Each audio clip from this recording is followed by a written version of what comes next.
Hey everybody, and welcome to another episode of Get Your Chat On with GYC Vegas, produced in partnership with the Sherlock team at Cross Country Mortgage. I'm your host, Gina Yager, founder and director of GYC Vegas, an award-winning PR and marketing agency. We believe every company has a story to tell, and we're passionate about getting businesses recognized. At Get Your Chat On, we sit down with local professionals to get to know a little bit about their organization, their role, and their perspective on the business community here in Las Vegas. So on today's episode, I'm excited to chat with Kate Porter, co-executive director of the Las Vegas Natural History Museum. Hi, Kate. Thank you so much for coming on the show. Hi, Gina. Thank you for inviting me. I love it. I'm so excited that you're here. So we've got some really great fun interview questions to learn a little bit more about the Las Vegas Natural History Museum, about your role there, and so we can tell folks who don't know, because we always talk about, people don't know that there's this great, amazing museum downtown. Oh my gosh, you and I know. It's been years of literally us going, it's the best kept secret in the desert. It's not a secret. Yell it from the rooftops. We've always got something going on. So very excited to chat today. Awesome. Well, tell us a little bit more about the museum and about your role there. Sure. So the museum was founded by a really small group of volunteers back in 1991. We're turning 33 this summer. Mm-hmm. And we now have 40,000 square feet on site, 8 really dynamic galleries. We're a Smithsonian affiliate, a state and federal repository, accredited by the American Alliance of Museums, and have a working paleontology archaeology lab that the public can go into. Mm-hmm. I always want to talk about that so much more. Yes, yes. The Richard A. Ditton Learning Lab is fantastic because folks can go in any age. The staff in there is super friendly. Dr. Stephen Rowland's our lab manager, and he loves to talk to folks, but it's also a career teaching tool. So we do get interns from UNLV who get hands-on experience in the lab that way too. Mm-hmm. And what kind of projects do they work on? What kind of research do they work on in there? All sorts of different things. We've had potsherds, which are Native American pottery pieces. We've had mammoth tusks from the Tule Springs site. So anything that you find in Nevada that's been entrusted in our care, they may potentially work on under the direction of the scientists employed by the museum. Mm-hmm. Okay. And so how did you end up there? Tell me about your role. Oh my goodness. I feel like everybody in museums or cultural administration, we've got a twisty road that gets us there, right? So mine was, I'd always wanted to work in museums. I started in museums back on the East Coast, but the economic downturn in 2009 really stifled the opportunities available in the cultural sector. And so I did some other things. And eventually, after a stint in higher ed and corporate, I always kept my hand in it. I volunteered. I was a docent in a historic schoolhouse.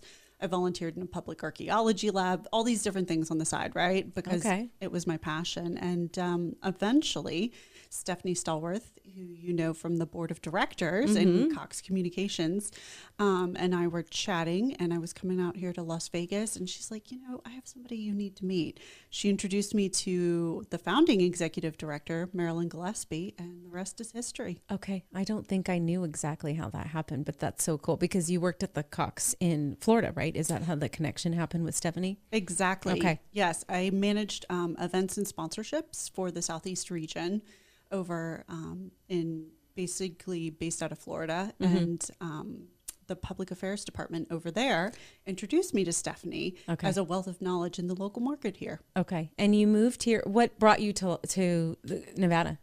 My husband is in the Air Force, and as it goes, we got orders, and he really did get his dream job out here. And so when we moved out here, it's very sweet because he said, I know you've been working really hard. You've been doing the corporate thing for a while. You do what you want to do, but your passion's really in museums and culture. I'd love for you to find what you're passionate about and for you to find your dream job too. And so I did. That's amazing. I love it. I love that he inspired you and encouraged you to take that path that you'd always wanted to pursue. I'm a lucky lady. I am. What does he do for the Air Force? He's a flight test engineer. Okay. So basically anything that goes onto the airplanes, they have to test it ahead of time to make sure it's safe and to see it does what it's supposed to do. Mm-hmm. He's part of the team that designs those tests and executes that. That sounds like a fun job too. Well, I will admit, he tries to tell me about it sometimes, and I don't find it quite as fun as he does.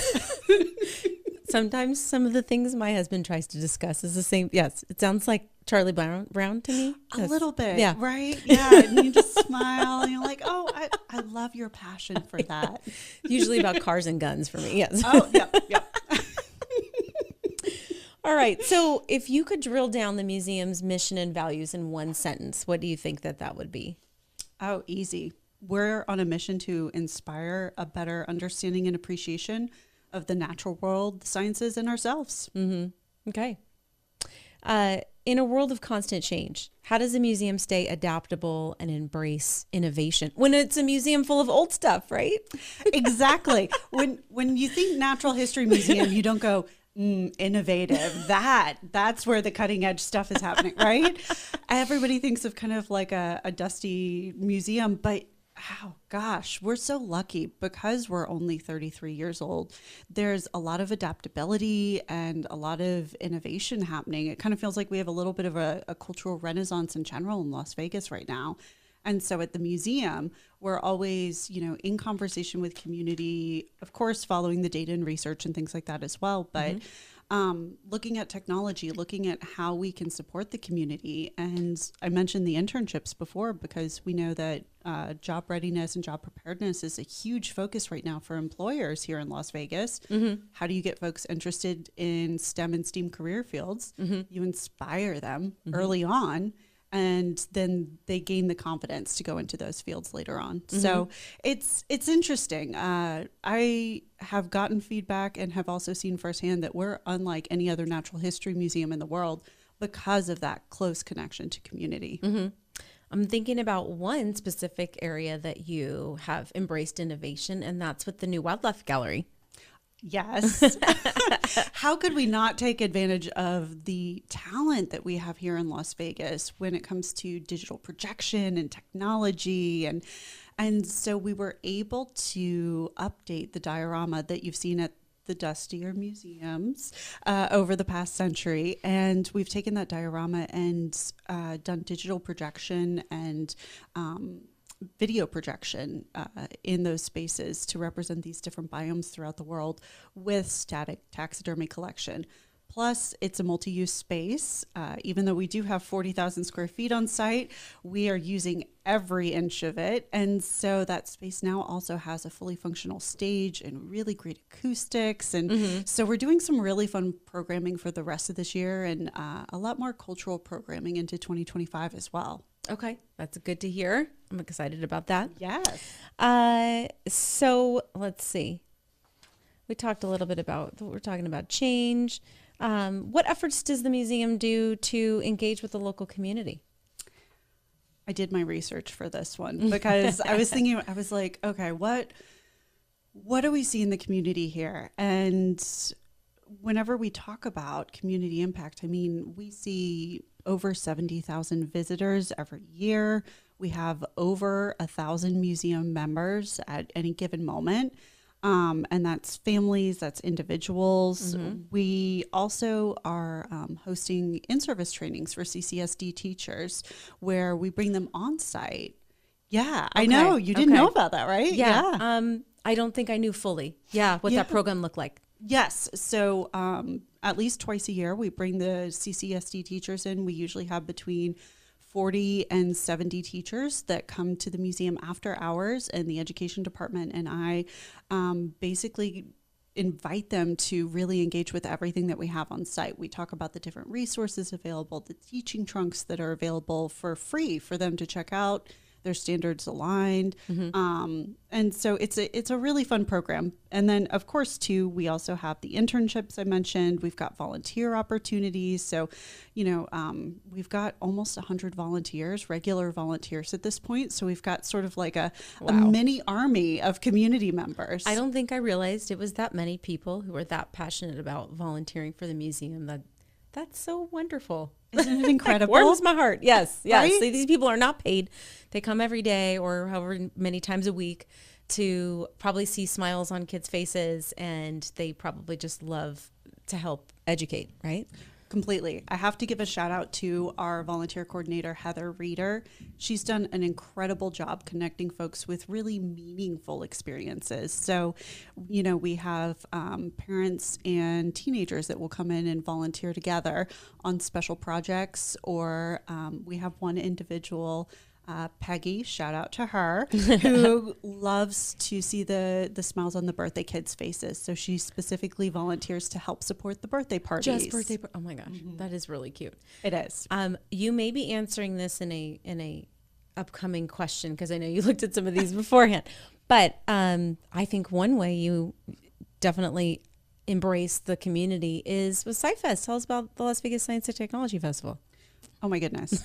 So I said earlier, we always have something going on. Yeah. So in addition to all of this happening inside the museum's walls, we also are the host organization for the Las Vegas Science and Technology Festival. It's the largest free educational event in Southern Nevada, and it was started in 2013 or 2011. Oh, Yeah, dear. I think, what are we on, Brianna? Brianna's our producer. Are we on 12th year? 13th year. There we go. Year, 2011 then. Okay. Thank you, Brianna. But it's really incredible. Oh my gosh. I'm at a loss for words when I think about it, because the community, so it's sponsored by a number of different organizations, CCSD, NNSS, the test site, Arcata, MGM, just all of these folks have come together, and that's made it so that the entire festival is completely free to the community, which in Las Vegas we know is a little difficult Hard. to find. Yes. Yeah. But it's all sorts of different science and engineering and art and math that's happening right here in the Valley. And it's everything from, behind the scenes tours at the Bellagio fountains to this year, there's actually a program at the brand new engineering building at UNLV. And we have a speaker coming in from NASA. Yes, I heard about that. I will share, this is hot off the press, that for Ologist Night at the museum, so we do host a free and open night at the museum, we do have a virtual speaker from the Smithsonian who's going to be joining us this year. Super cool. Yeah, one of their paleontologists who's world renowned. Wow. Okay. That's super impressive. I'm excited about that. And I'm at a loss. I was going to bring something up. Maybe I'll think about it again. But regarding the Science and Technology Festival, I'm very excited about it. What's the most exciting thing you're working on right now? I hope it's not SciFest we just talked about. Are you talking about Dino Ball? I don't know, something else. Yeah, exactly. There's always something new at the museum. So Science Festival obviously is very exciting. I think for me though, right now, the thing that I'm most excited about personally would be I have two incredible interns, and so the opportunity to mentor these young women from UNLV that are interning with me right now just it's very fulfilling at the moment and very meaningful. And so we have our summer traveling exhibition, Wild World. Yes. Stories coming up. Yes. We're starting with a joint ribbon cutting opening on May 21st. And it's really fun to be able to coach these new team members of mine on sort of how that process works and what that event looks like and the meaning of these different things, and giving them sort of the runway to be able to own parts of that project, so that they can have those skills moving forward. So yes, I'm excited for the traveling exhibition. Yes, I'm excited for the ribbon cutting. But personally, that mentor component is making it much more special for me this year. Yeah. And I think you brought that up. And one of the reasons I brought up SciFest too is because you talked about inspiring the next generation. And now you're doing that with the internships too, which I think is really, really exciting. What's coming up on the horizon for the museum that we haven't talked about yet? Dinosaur Ball. Okay. Yes. Yes. Yes. And technically too, we've got 2 fundraisers coming up. So we have Monday's Dark on June 3rd. We were chosen as one of their organizations this year, their benefiting organizations. So I did check, and tickets are selling like hotcakes. So Yay! yes, very exciting. Super exciting. Yes. Yep. So Mark Chinook and his team over there at the space are producing that for us. So if you haven't gotten your tickets yet, get your tickets for that. But then, of course, we've got our signature fundraising gala, the 2024 Dinosaur Ball. We're going to take a little bit of a departure from the dinos this year. We're going to let them rest. And we're going to have a night on the Nile. So we're going full ancient Egyptian this year. It's going to be incredible. That is really cool. Yes. I love it. Very, very elegant, very elevated, very interesting and intriguing kind of vibe to it. But also it's a really beautiful connection for introducing people to one of our jewel exhibits, really, the Treasures of Ancient Egypt.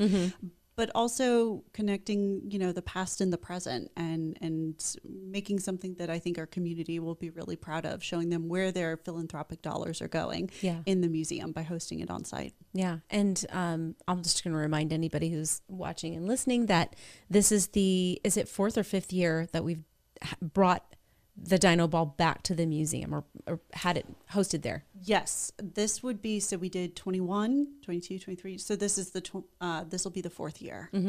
So just since the pandemic. Okay. Yeah. And we decided to do that because, people go to these galas and they're in a hotel ballroom and they don't necessarily know what they're giving back to if it is an organization that has its own facility, that has really the space to be able to bring people in and see those things, right? Exactly. Backed by popular demand, in fact, too, because folks loved coming to the museum at night, having that kind of night at the museum experience. It just adds an extra fun element. What is the thing you love about your job the most?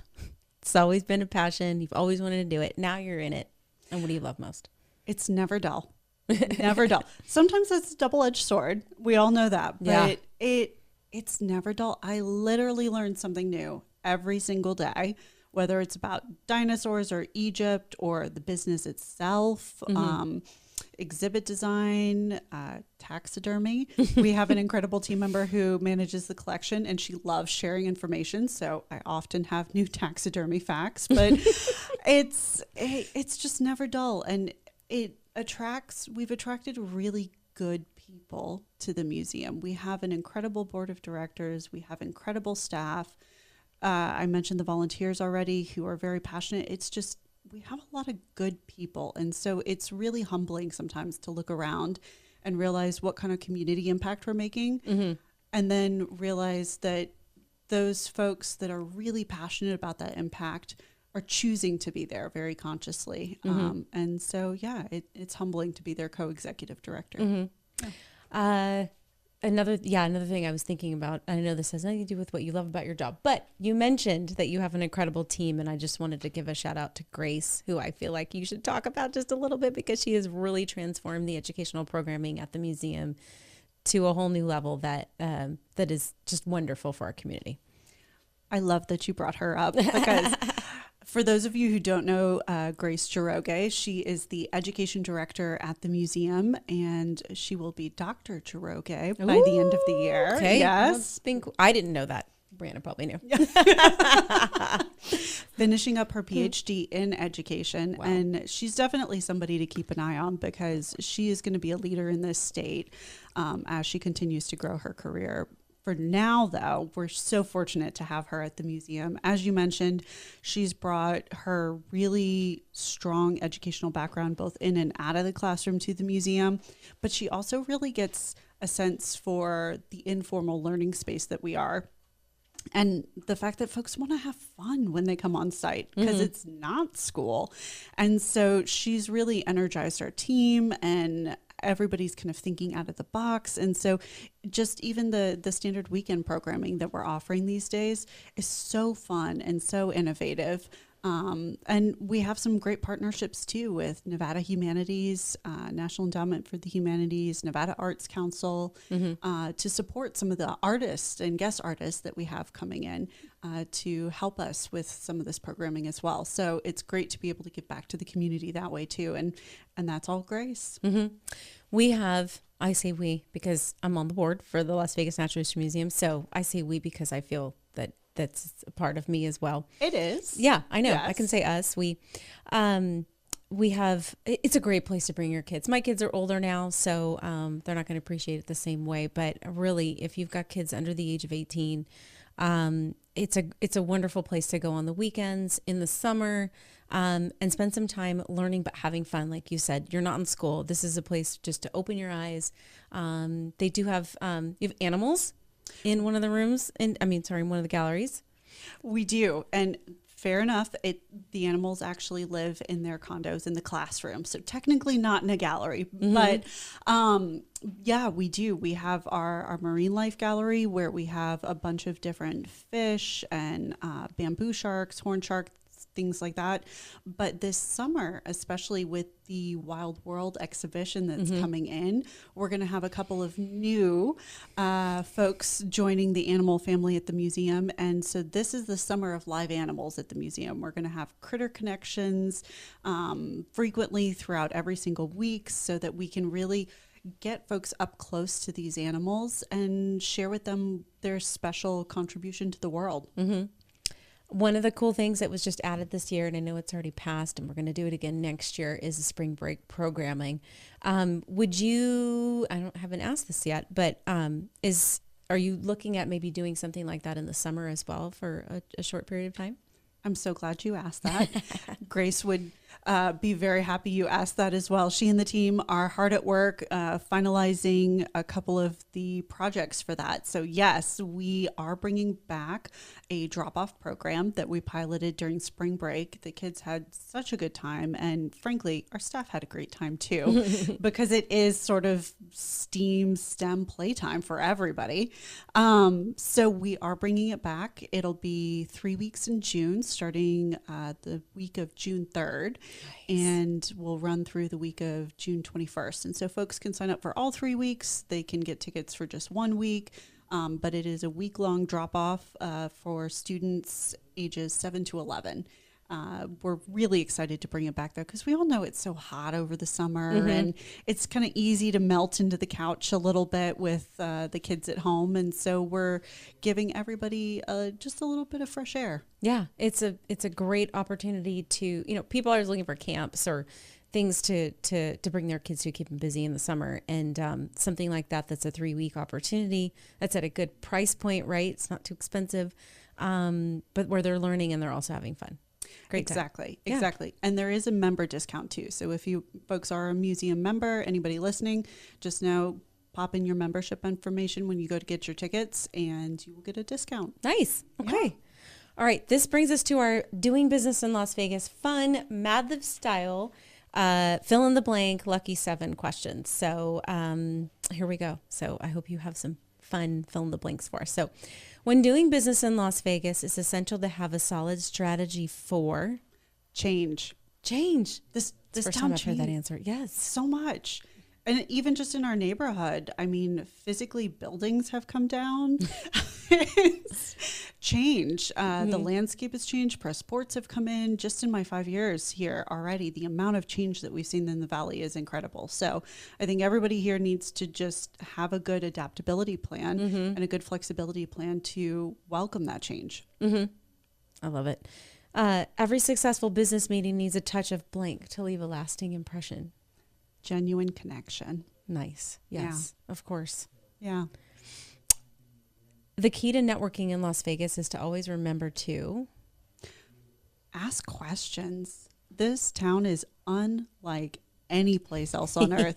People, even if they're not doing it professionally, they're always doing something really interesting. And so when you ask those questions, you get some cool answers. I met a physical therapist who volunteered for the circus on the side and was doing like cirque acrobatics. And so you just never know what you're going to find in this town. And I love that. So I always like to ask people questions about their professional life, but then also their interests in general.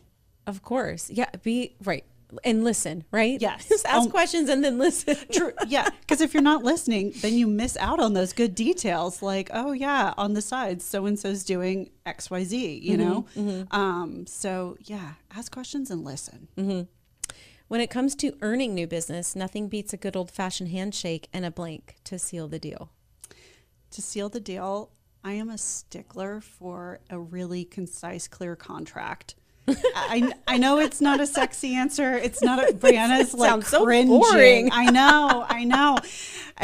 But it's one of those where I think if you have a really clear scope of work and a really clear put together contract, then everybody feels really good about what's happening and there's less chance for miscommunication or disappointment, right? Yeah. Because we want everybody who comes to the museum to have a great experience. We want every vendor that we work with to have a great experience with us. What's a great way to get there? Level set expectations. Yeah, that's what I was gonna say. You're managing expectations, holding each other accountable. You know exactly what the deliverable is. I agree. Yes. Exactly. In Las Vegas, it's not just about business. It's also about community pride. Vegas strong. I mean, coming from the East Coast, the fact that this state has a song and a day and it's a holiday, and then for Las Vegas itself to truly be, you know, hashtag Vegas strong, hashtag Vegas stronger, you know, home of the Raiders, just to see the amount of community pride that's here is incredible. And yeah, right. It's special. I know. I always think back to before sports were here and, you know, oh, sports will never work in Vegas. How are they going to get enough people to come? And then we proved the whole world wrong with that with the Knights, right? Incredible. Yeah. Just our community coming together to say, we'll prove it to you that we've got community. We've got so much support that we will bring to this team. Yes, literally. The best way to unwind after a day of doing business meetings in Las Vegas is to indulge in some blank to recharge for the next day. You know, I love a good glass of wine just like the next person, but to truly recharge for the next day, food. This town has great food. I love to share a good meal of some delicious food with friend, family. So whether it's my husband or friends of mine here in the Valley, I find that incredibly fun and recharging. And yeah, just go break bread. Okay. When it comes to connecting with the business contact, where is a great place to meet up at for drinks or dinner or coffee? I have to plug another fellow board member of yours, Winnie and Athel's. Oh, yes. Mallory Gott and her husband Aaron over there have opened up a really cute diner. It's based on their grandmother's. Downtown, right? Yes, downtown, so close to the museum, which is also very helpful for me. So it's literally 8 minutes from the museum. And any time of day, they've got breakfast all day long, but then they have these really delicious, like, home cooked meals that they offer later on, and cocktails, and cups of coffee are only 25 cents. And it is good coffee. Wow. Yeah. Okay. So if you just want to go and get a black coffee, 25 cents. I love that they did that throwback, right? Because it's a diner. Yes. And named after their grandparents. And that is so cool that they're doing 25 cent, nostalgic cost there. Exactly. We'll take it. All right. My last question is, one thing every new transplant, and you've been a new transplant before, should know about doing business in Las Vegas is to never underestimate the power of connection. And I know that seems generic. Coming here from a much smaller community, though, I sort of saw Las Vegas as just the Strip before I came here. Right. Like everyone does. Yes. I was horrified. We were moving here. Again, my husband got his dream job. We were going to make it work.